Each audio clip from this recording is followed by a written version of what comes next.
Assalamualaikum warahmatullahi wabarakatuh. Selamat siang semua. Pada pertemuan kali ini kalian akan diajarkan oleh Bapak. Nama Bapak Muhammad Najmi dari PPL Pendidikan Sosiologi Antropologi FKIP OLM Banjarmasin. Pada minggu kali ini kita akan mempelajari materi selanjutnya, di mana materi sebelumnya kalian sudah diajarkan oleh Ibu Eka Septia Agustina. Sebelum itu Bapak mau menanyakan bagaimana kabar kalian? Alhamdulillah baik kan? Ya, langsung saja kita masuki materi. Sebelum itu, tujuan pembelajaran kali ini kalian diharapkan mampu untuk memahami globalisasi dan perubahan komunitas lokal dengan cermat.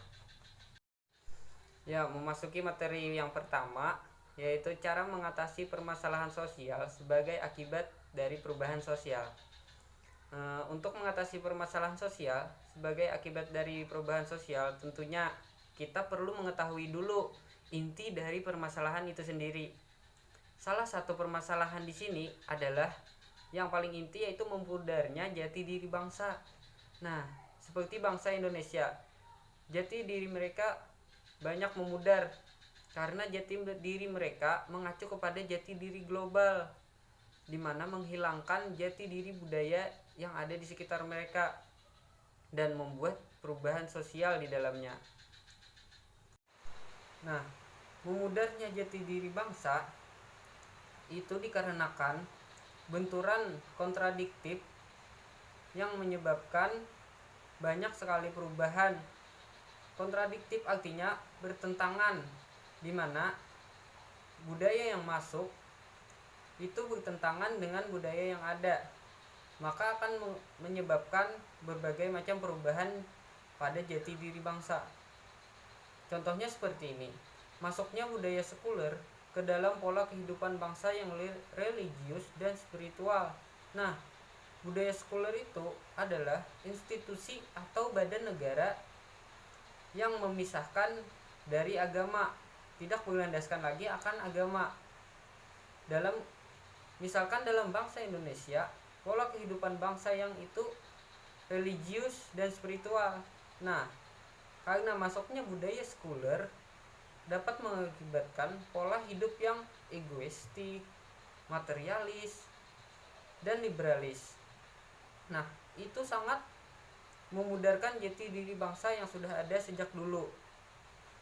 Dan selanjutnya itu masuknya ideologi yang demokratis, reformis, justru menimbulkan berbagai benturan kepentingan yang berdampak pada terjadinya konflik sosial, bahkan adanya terorisme. Sifat dan selanjutnya itu sifat karakter bangsa yang ramah, toleransi, jujur, dan ikhlas berganti menjadi sifat yang radikal, munafik, temperamental, dan mudah tersinggung. Nah, dari itulah kontradiktif yang menyebabkan pertentangan dan mengubah jati diri bangsa Indonesia, terutama bangsa kita, yaitu bangsa Indonesia. Nah, yang selanjutnya itu ada beberapa cara untuk mengatasi memudarnya jati diri bangsa akibat perubahan sosial. Yang pertama itu mensosialisasikan jati diri bangsa dan budaya nasional. Nah, jati diri bangsa atau identitas nasional itu adalah suatu hal yang dicita-citakan oleh bangsa Indonesia, yang dapat dimanifestasikan dalam cinta tanah air, rasa rasionalisme, rela berkorban, dan lain sebagainya, yang mengacu kepada akan cintanya kita terhadap tanah air. Nah, media yang sangat penting untuk mensosialisasikan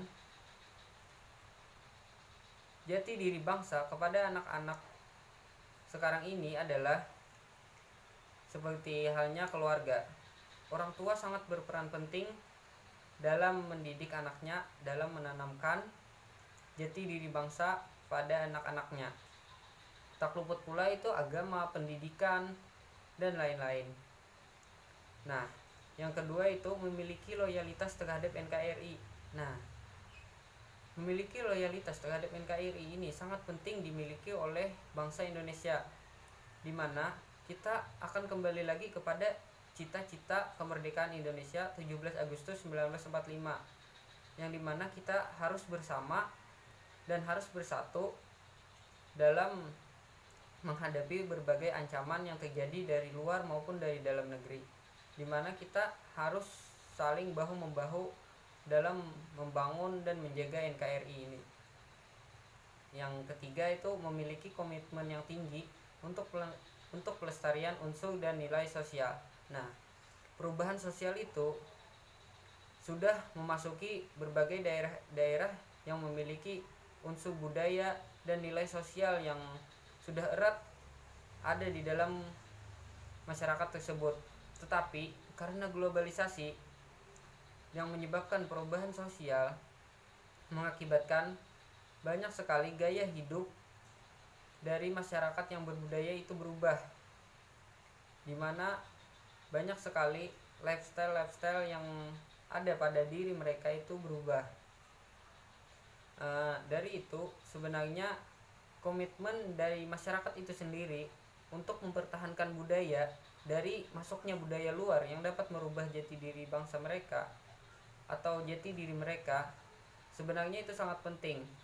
Mereka harus bertahan dengan komitmen yang tinggi dalam menghadapi ancaman-ancaman yang datang dari luar untuk merubah apa yang sudah ada pada masyarakat mereka. Nah, materi selanjutnya yaitu yang F, kemampuan menyesuaikan diri untuk bertahan di tengah pengaruh globalisasi. Nah, yang pertama itu proses penyesuaian manusia. Artinya budaya yang ada harus mampu menyesuaikan diri dengan perubahan yang berlangsung tanpa menghilangkan kebiasaan-kebiasaan yang positif dari kebudayaan tersebut. Seperti halnya karena kebiasaan-kebiasaan yang dikembangkan oleh manusia atau masyarakat di dalam lingkungannya disesuaikan dengan kebutuhan-kebutuhan tertentu. Ini tidak mengherankan. Mengapa demikian? Karena kalau sifat-sifat budaya itu tidak disesuaikan dengan beberapa keadaan tertentu, kemungkinan masyarakat untuk bertahan akan berkurang. Nah, itulah perlunya penyesuaian diri manusia untuk akan datangnya perubahan yang dari luar, agar dapat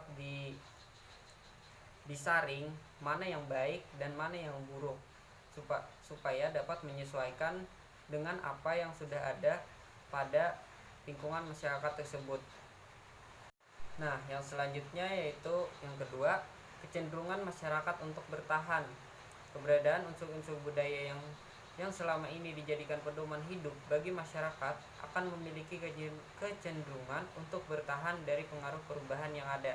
Nah, dalam masyarakat juga tidak dapat menerima perubahan, seperti halnya karena adanya unsur-unsur budaya yang selama ini dijadikan pedoman dari masyarakat tersebut akan memiliki kecenderungan untuk bertahan dari perubahan yang ada. Contohnya saja, contoh luasnya seperti bangsa Indonesia, unsur ideologi filsafat hidup bangsa.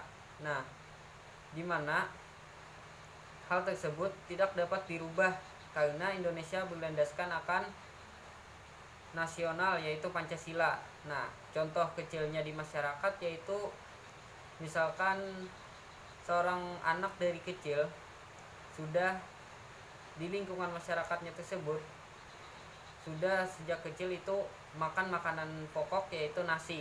Nah, di mana budaya luar tidak dapat merubah hal tersebut karena akan berdampak buruk, dan bahkan anak tersebut tidak dapat menerima perubahan dari luar, misalkan seperti memakan gandum untuk makanan pokok sehari-hari, maka itu tidak akan mampu merubah budaya yang sudah ada di lingkungan masyarakat tersebut. Nah, untuk selanjutnya yaitu kecenderungan masyarakat untuk berubah. Suatu perubahan bisa terjadi karena faktor dari dalam masyarakat itu sendiri maupun pengaruh dari luar masyarakat. Nah, masyarakat juga bisa merubah pola kehidupan mereka sendiri, seperti halnya penemuan-penemuan baru yang terjadi ada di masyarakat. Dan untuk pengaruh dari luar luar, seperti teknologi yang memasuki luar untuk memajukan daerah tersebut. Nah, sebagai manusia, berkehidupan itu tidak mutlak seperti itu aja. Mereka pasti akan mengalami yang namanya perubahan, dimana perubahan itu terjadi karena beberapa faktor, seperti rasa tidak puas terhadap keadaan dan situasi yang ada, sadar akannya ada kekurangan dalam diri atau lingkungan mereka, adanya usaha-usaha masyarakat untuk menyesuaikan diri dengan keperluan yang ada di lingkungan, kesulitan-kesulitan yang dihadapi harus diatasi dengan jalan mengambil suatu langkah yang secara langsung, yaitu seperti halnya berubah. Nah, yang itu tingkat kebutuhan yang makin bertambah dan beraneka ragam, serta keinginan untuk meningkatkan taraf hidup. Yang terakhir yaitu sikap yang terbuka dari masyarakat terhadap hal-hal yang baru, baik yang datang dari dalam maupun dari luar, serta sikap toleransi terhadap hal-hal yang menyimpang dari kebiasaan. Nah, dari beberapa faktor tersebutlah masyarakat sering mengalami perubahan.